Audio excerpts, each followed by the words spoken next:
아니 뭐 이만하면 좋은 거지 뭘 더 그렇게 바래요. 조선시대 같으면 저는 벌써 관 속으로 들어간 지 오래예요.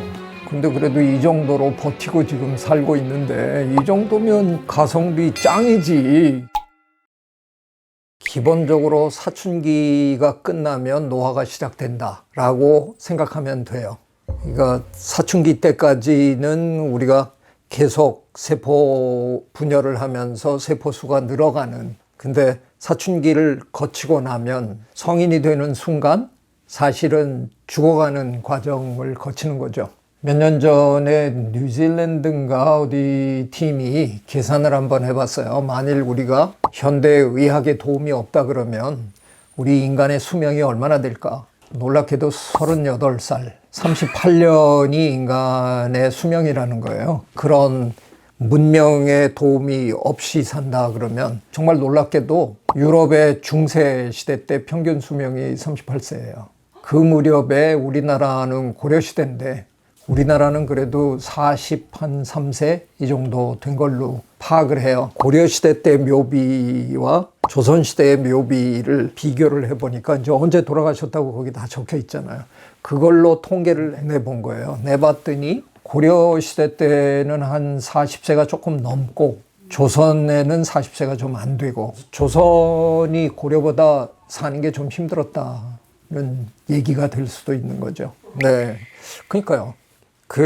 사실 생각하면 우리 인간은 송곳니가 이렇게 잘 발달된 것도 아니고 피부가 탄탄해서 뭐 이렇게 베지도 않고 막 이러는 것도 아니고 우리 아이들은 태어나서 거의 1년이 될 때까지 자기 혼자서 걷지도 못하고 상당수는 살면서 하여간 온갖 질병에 시달리면서 살아야 되잖아요. 도대체 우리 몸은 어떻게 만들어진 거길래 이렇게 계속해서 질병에 취약하게끔 이렇게 돼 있을까? 조상들이 예전에 이제 아프리카에 살던 시절을 한번 상상해 보면 끔찍했을 거예요. 다른 동물들은 위험에 처해서 엄마가 도망을 가기 시작하면 새끼가 엄마한테 매달렸어요. 그러니까 엄마 털을 잡고 매달리면 같이 가는 거죠. 근데 우리 인간은 어느 순간부터 털이 별로 없어진 거잖아요.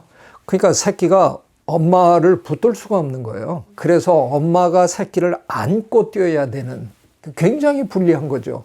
그런데 어떻게 살아남았을까? 살아남은 정도가 아니라 침팬지하고만 딱 비교를 해도 우리가 한 600만 년 전쯤에 침팬지의 조상과 우리 조상이 같은 조상이었는데 이게 저 숲속에서 같이 살다가 무리가 된, 인간이 된 한 무리가 초원으로 나온 거예요. 왜 우리 조상들은 먹을 것도 별로 없는 그리로 나왔을까? 밀려서 나온 거죠. 그러니까 침팬지의 조상이 되는 그룹한테 밀려서 쫓겨난 거예요. 그 어려운 환경 속에서 살아남느라고 적응들을 거치다가 보니까 오히려 600만 년이 지난 오늘에는 우리는 지구를 호령하는 이런 대단한 동물이 된 거고, 침팬지에 비하면 어느 순간에 굉장히 다른 길로 진화하기 시작했어요. 망아지는 태어나자마자 그냥 툴툴 털고 일어나서 그냥 풀밭을 뛰잖아요. 근데 우리 아기는 태어나서 1년은 돼야 이제 겨우 걸음마를 하는 거잖아요. 굉장히 다른 진화를 한 거죠. 아기가 태어날 때 뇌가 별로 완성된 상태로 태어나는 게 아니에요. 우리가 직립을 하면서 산도가 좁아지다 보니까 뇌가 그 엄마의 산모의 몸속에서 너무 굳어져서 나오려고 그러면 산도를 빠져나오지를 못해요.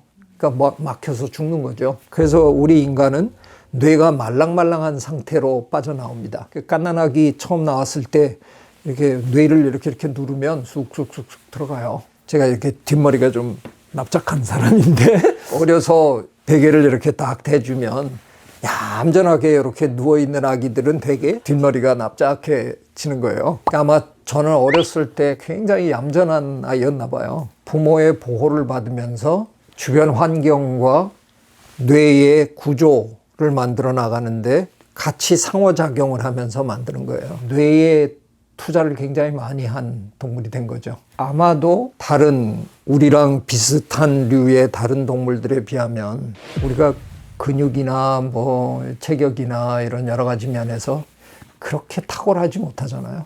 아마 우리는 정해진 예산 중에서 그 예산의 상당 부분을 뇌에 투자하기로 하고 몸은 조금 손해보기로 아마 이렇게 정해졌겠죠. 그러다 보니까 여러분들 중에 일부는 여기저기 자꾸 쑤시고 아프고 그러면서 가성비 어쩌고 저쩌고 지금 얘기를 하시는데 뭐 그건 어쩔 수 없는 손익 계산이 있었지 않을까 그런 생각이 듭니다. 물론 동물들도 아프면 찾아서 먹는 먹이가 따로 있어요. 배탈이 나면 먹는 식물, 뭐 머리가 아플 때 먹는 식물을 우리 다 조사를 했어요.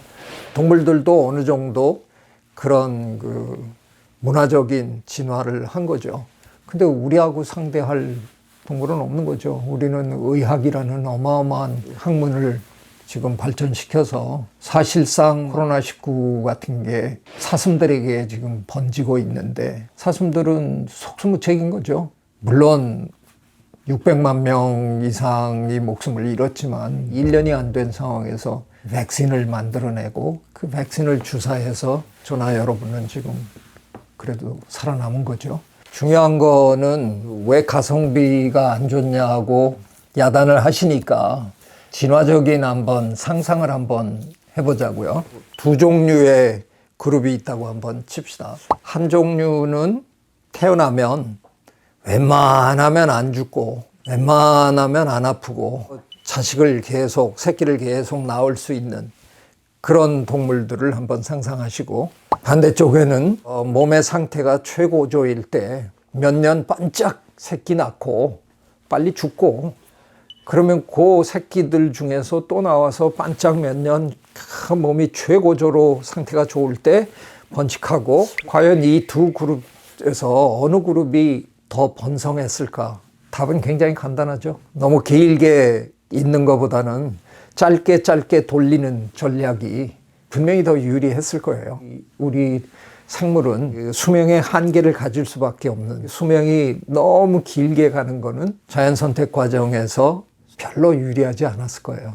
하버드 의대를 중심으로 해서 지금 쥐를 가지고 연구하는 팀들의 논문들이 지난 몇 년 동안 2018년부터 지금 쏟아져 나오고 있는데 그분들의 주장은 이제 질병을 어떻게 막아내느냐 이게 노하다는 거예요. 근데 그거를 막아주면 그러면 늙지 않을 수 있는 거 아니냐. 어떤 질병에 어떻게 굴복하느냐에 따라서 그 사람의 운명이 결정이 되는 건데 그런 질병으로부터 보호해주는 그 기능을 계속 유지할 수 있게 해주면 굉장히 오래 산다는 거예요. 조만간 150세 넘을 거다라는 예측을 이 사람들이 그냥 거침없이 하고 있고요. 그래서 하버드 의대의 데이비드 싱클레어라는 교수가 있는데 그 양반이 이제 그런 연구에 지금 아주 뭐 거의 최전선에 있는 사람 중에 하나인데 테드 강연 같은 데 나와서 그냥 대놓고 얘기합니다. 버티셔야 합니다. 운동 열심히 하시고요. 기다리십시오. 그리 머지않은 미래에 노화를 멈추거나 노화를 되돌릴 수 있는 그런 것들이 나옵니다. 이 정도로 떠들어대니까요.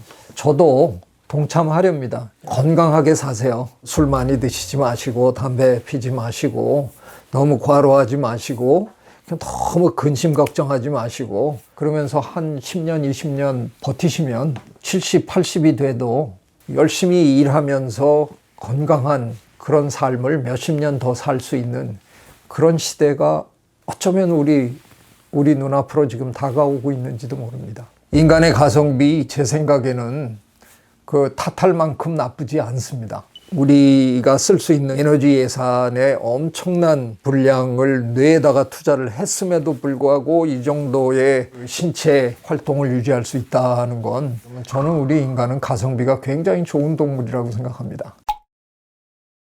네, 오늘 제가 너무 거친 발언을 한 것 같은데 어쩌면 제 동료 진화생물학자들은 저 양반이 이제 돌았구나 그럴지도 모르겠지만 너무 대단한 연구 결과들이 지금 속속 쌓이고 있습니다. 그래서 여러분 건강 잘 챙기십시오. 누가 압니까? 200세까지 사는 날이 올지. 수영 얘기 한번 해주세요. 네. 제가 7개월간의 모험을 즐겼는데요. 다시 옛날 모습으로 돌아왔습니다. 수염을 깎았습니다. 그동안 제가 수염 기르는 이런 그 외도를 지지해 주신 여러분에게 진실로 고맙습니다라는 말씀 드립니다. 오늘도 재밌었습니다. 재미님들 고맙습니다. 구독, 좋아요, I love you.